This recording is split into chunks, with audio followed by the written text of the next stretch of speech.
जी अस्सलाम वालेकुम। हाँ डियर स्टूडेंट्स, आज का हमारा लेक्चर 3 है और इस लेक्चर में हम आज बात करेंगे बाइनरी ऑपरेशन के ऊपर और प्रॉपर्टीज़ और रियल नंबर के ऊपर हम बात करेंगे। एंड आई होप ये लेक्चर आप लोगों को समझ आएगा बिकॉज ये जो प्रॉपर्टीज़ है इसको सीखना बहुत ज़रूरी होता है डियर स्टूडेंट्स। बिकॉज आप जब आगे एक्सरसाइज में जाते हैं सो एक्सरसाइज के क्वेश्चन दरअसल इसके ऊपर डिपेंड कर रहे होते हैं। सो इसको समझना यानी ये एक किस्म की प्री रिक्विजिट प्रॉपर्टीज़ है जिनको आपको लाजमी समझना होगा, तभी जाके आपको एक्सरसाइज के क्वेश्चन समझ आएंगे।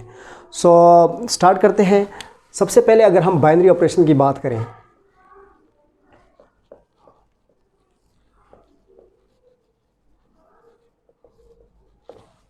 सो बाइनरी ऑपरेशन को यूजुअली स्टेरिक से डिनोट किया जाता है। और ये स्टेरिक है क्या, बाइनरी ऑपरेशन है क्या? Binary operation is basically a function from A cross A to A. और इसको लिखा कैसे जाता है?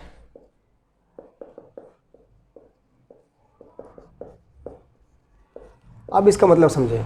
सो इसका मतलब ये है कि जब हम इसमें वैल्यू असाइन करेंगे सो डेफिनेटली एक पेयर की शक्ल में वैल्यू असाइन करेंगे, जो कि अगेन ये ऑपरेट होकर जो आपके पास एलिमेंट आएगा वो अगेन ए में से बिलोंग करें।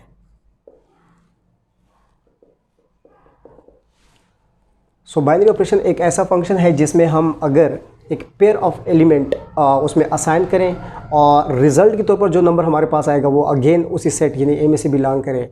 सो ये आपके पास इस काइंड का फंक्शन जो है वो आपके पास क्या कहलाएगा? बाइनरी ऑपरेशन कहलाएगा। नेक्स्ट हम चलते हैं जी प्रॉपर्टीज़ और रियल नंबर के ऊपर हम बात करते हैं। और प्रॉपर्टीज़ और रियल नंबर बहुत ही इंटरेस्टिंग है, जैसे मैंने पहले भी बताया कि इसको लाजमी समझिए बिकॉज़ ये इनसे आपकी जान नहीं छूटने वाली। बिकॉज़ जब भी आप आगे अगर बीएस करें या एमएससी करें, बीएससी करें, सो डेफिनेटली ये हर जगह पे आपको हेल्प करेगी अगर इस लेवल पे, इस फर्स्ट ईयर और सेकंड ईयर लेवल पे आप लोगों ने इन प्रॉपर्टीज़ को अच्छे से समझा, रियल नंबर्स के ऊपर और कॉम्प्लेक्स नंबर्स के ऊपर। चूँकि अब हम पहले रियल नंबर्स को डिस्कस कर रहे हैं, सो रियल नंबर्स के ऊपर हम इन प्रॉपर्टीज़ को पढ़ने जा रहे हैं।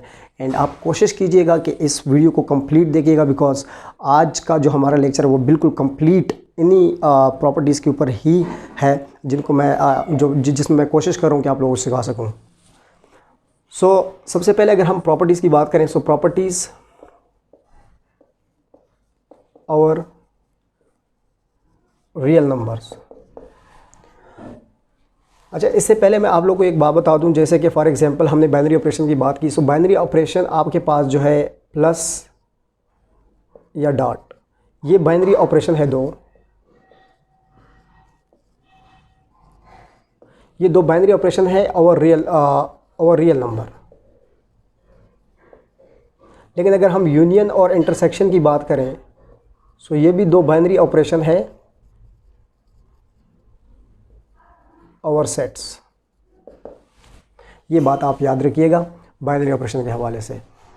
तो अभी हम प्रॉपर्टीज़ और रियल नंबर्स को डिस्कस करते हैं। सबसे पहले अगर हम प्रॉपर्टीज़ डिस्कस करें रियल नंबर के ऊपर, सो यहाँ पे हम with respect to addition discuss कर लेते हैं। और यहाँ पे बिल्कुल ये सेम प्रॉपर्टीज़ हैं, साथ साथ चलेगी विद रिस्पेक्ट टू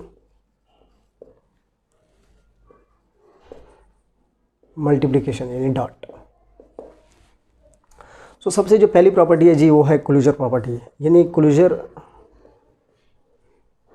प्रॉपर्टी आप इसको कह लो या जस्ट आप इसको कह लो कि भाई स्टेरिक ऑपरेशन, क्योंकि स्टेरिक ऑपरेशन भी यही काम करता है। जैसे मैंने अभी डिफाइन किया है कि आपके पास ये जो एडिशन है यानी जो प्लस है ये रियल नंबर के ऊपर एज ए बाइनरी ऑपरेशन काम कर रहा है। फॉर एग्जांपल हम दो रियल नंबर उठाते हैं रियल सेट से और इनको कंबाइन करते हैं और रिज़ल्ट जो हमारे पास आएगा वो रिज़ल्ट अगर अगेन रियल नंबर में से बिलोंग कर गया सो हम कहते हैं जी real set is closed with respect to addition. इसके बाद इसी तरह यही प्रॉपर्टी अगर हम डिस्कस करें यहाँ पे विद रिस्पेक्ट टू मल्टीप्लिकेशन,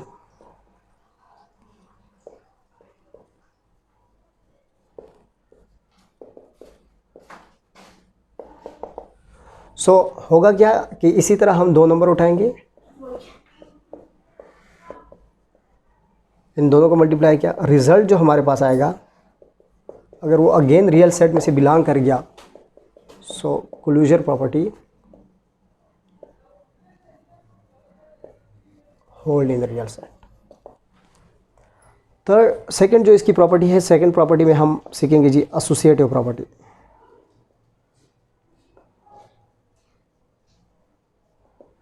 अब एसोसिएटिव प्रॉपर्टी में करना क्या है कि आप लोगों ने 3 नंबर उठाने हैं। 3 नंबर उठाएंगे, इनको प्रॉपर्टी ब्रैकेट प्रॉपर्टी भी बोली जाती है एसोसिएटिव प्रॉपर्टी को। सो यूजुअली आप जब ग्रुप थ्योरी पढ़ते हैं तो ग्रुप थ्योरी में क्लोजर प्रॉपर्टी का कहीं जिक्र नहीं है। वहाँ पे क्लोजर प्रॉपर्टी को यानी आपके सिर्फ स्टेरिक से ही डिनोट किया जाता है, बिकॉज स्टेरिक का वही काम होता है जो हम क्लोजर प्रॉपर्टी में जो कॉन्सेप्ट पढ़ते हैं। सो स्टेरिक करता क्या, यही करता है कि 2 एलिमेंट्स उठा लिए किसी सेट में से, उसको कंबाइन कर लिया अपने ऑपरेशंस के ज़रिए। वो ऑपरेशंस एडिशन भी हो सकती है, वो मल्टीप्लिकेशन भी हो सकती है, वो यूनियन भी हो सकती है, वो इंटरसेक्शन भी हो सकती है। सो ऑपरेशन डेफिनेटली वो जो है ना अपने तरीके से एक डिफाइन आंसर होता है। अब इसके बाद जो हम बात कर रहे हैं एसोसिएटिव प्रॉपर्टी, तो एसोसिएटिव प्रॉपर्टी में आपने 3 एलिमेंट्स उठाने हैं।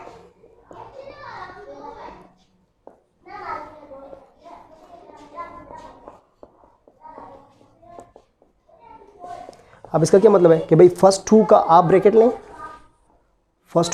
लें, एंड देन लास्ट 2 का ब्रैकेट लें। लेफ्ट साइड राइट साइड के इक्वल आ जाए तो इसको हम कहते हैं कि एसोसिएटिव प्रॉपर्टी होल्ड करके लिया है। यही एसोसिएटिव प्रॉपर्टी अगर हम डिस्कस करें विद रिस्पेक्ट टू मल्टीप्लिकेशन, तो होगा क्या कि जी for all A B C belong to real number a dot B dot C equal a dot B dot C. तो अगर ये इस तरह लेफ्ट साइड और राइट साइड इक्वल आ जाए तो इसको हम कहते हैं जी एसोसिएटिव प्रॉपर्टी। एग्जांपल भी दी जा सकती है, आप 3 नंबर ले लें, बेशक इसको आप वेरीफाई भी कर सकते हैं रियल नंबर से, राइट। अब हम चलते हैं नेक्स्ट प्रॉपर्टीज़ की तरफ। 2 हो गई है। सो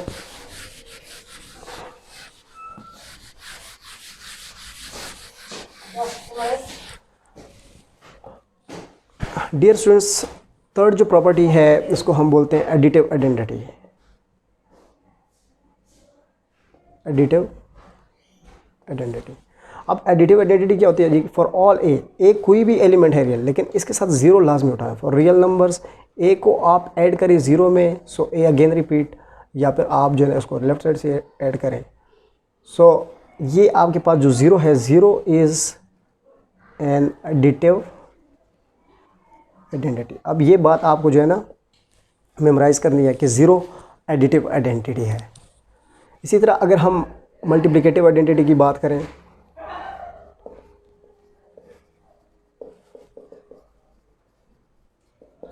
सो मल्टीप्लिकेटिव आइडेंटिटी के लिए एक कोई भी एलिमेंट उठाए, लेकिन कोई भी एलिमेंट उठाएं for all a, but there must be exist 1 if we check out a multiplicative identity for real number, so there must be 1।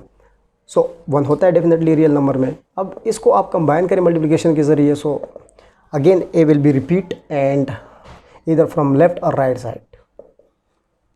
सो फिर यहाँ पे हम कहते हैं कि 1 इज़ मल्टीप्लिकेटिव आइडेंटिटी। चौथी जो हमारे पास डियर स्टूडेंट्स प्रॉपर्टी है, वेल ये हमारे पास है इन्वर्स प्रॉपर्टी, यानी एडिटिव इन्वर्स। अब एडिटिव इन्वर्स प्रॉपर्टी को हम कैसे समझ सकते हैं कि फॉर एग्जांपल आपने एक एलिमेंट उठाया ए, सो डेफिनेटली इसके साथ आपने नेगेटिव ए उठाया, यानी same element with opposite sign जब आप उठाते हैं, सो ये एडिटिव इन्वर्सेस कहलाते हैं। अब इन्हीं को आप अगर हम एडिशन के लिहाज से ऐड करें तो ये हमें एडिटिव आइडेंटिटी देगा, इधर फ्रॉम लेफ्ट साइड और राइट साइड। इसी तरह अगर हम मल्टीप्लिकेटिव आइडेंटिटी की बात करें, सो मल्टीप्लिकेटिव आइडेंटिटी जब हम बात करेंगे तो फॉर ऑल ए, अब यहाँ पे हम इसका रेसिप्रोकल नंबर उठाएंगे, यानी अगर हमने ए उठाया नंबर, सो उसका रेसिप्रोकल 1/a जो कि बनता है, सो ये बिलोंग करेगा आपका रियल नंबर में से। अब रियल नंबर में से जब भी आपने ये उठाया, जब आप इसको कंबाइन करेंगे मल्टीप्लिकेशन के लिहाज से, तो ये क्या होगा, आपके पास 1 होगा, 1/a to a अगेन 1। सो यानी आपके पास मल्टीप्लिकेटिव आइडेंटिटी मिल रही है। क्या मिल रही है? मल्टीप्लिकेटिव। और यहाँ पे आपको क्या मिल रही थी? एडिटिव आइडेंटिटी मिल रही थी आपको। सो तो इस प्रॉपर्टी को क्या कहते हैं? Multiplicative identity. Last and final property जो है वो क्या है जी, कि कम्यूटेटिव प्रॉपर्टी, कम्यूटेटिव प्रॉपर्टी। अब कम्यूटेटिव प्रॉपर्टी क्या है? Commutative property with respect to addition, with respect to addition. With respect to addition क्या है कि भाई आपने एक एलिमेंट उठा लिया है और साथ में दूसरा एलिमेंट भी कोई उठा लिया रियल नंबर से। अब जब आप इनको a प्लस बी करते हैं सो b प्लस ए, यानी आप अगर a को लेफ्ट साइड पे रखें, b को राइट पे रखें और b को लेफ्ट पे रखें, a को राइट पे रखें, तो रिजल्ट सेम आना चाहिए। इसी तरह commutative property over real number with respect to multiplication for all A b belong to real number. अब ए डॉट बी करें या बी डॉट ए करें, रिजल्ट से होना चाहिए। तो ये है commutative property with respect to multiplications और रियल नंबर। सो जी ये सारी वो प्रॉपर्टीज़ थी एंड आई होप कि समझ आ गई। आसान है और इसके ऊपर मज़ीद भी बिल्कुल डिटेल में भी बात की जा सकती है, लेकिन मेरी कोशिश होती है कि मैं अपनी वीडियो बिल्कुल शॉर्ट से शॉर्ट बनाऊँ ताकि आप लोगों को समझ आए और आप लोग बोर ना हो। सो बिल्कुल मैंने कल भी अपनी वीडियो में बताया था, हर वीडियो में ये बात करता हूँ कि जो स्टूडेंट्स हमारे यूट्यूब चैनल के ऊपर आते हैं सो डेफिनेटली उनको वही मटेरियल मिलेगा जो आपके सिलेबस का मटेरियल है और सीक्वेंस भी वही मैंने रखी हुई है। मैं सीक्वेंस भी इसीलिए नहीं चेंज कर रहा ताकि आप लोगों को बाद में कन्फ्यूजन ना हो कि ये टॉपिक किधर है, ये एक्सरसाइज किधर है। सो मैं बिल्कुल चैप्टर 1 से स्टार्ट किए मैंने वीडियोस एंड उसी सीक्वेंस में लेकर चल रहा हूँ। ये हमारी 3rd लेक्चर था एंड आई होप कि ये आप लोगों को पसंद आएगा और हमें अपनी दुआ में याद रखिएगा। नेक्स्ट वीडियो में मिलेंगे अगेन इंशाल्लाह। ज़िंदगी रही तो अल्लाह हाफ़िज़।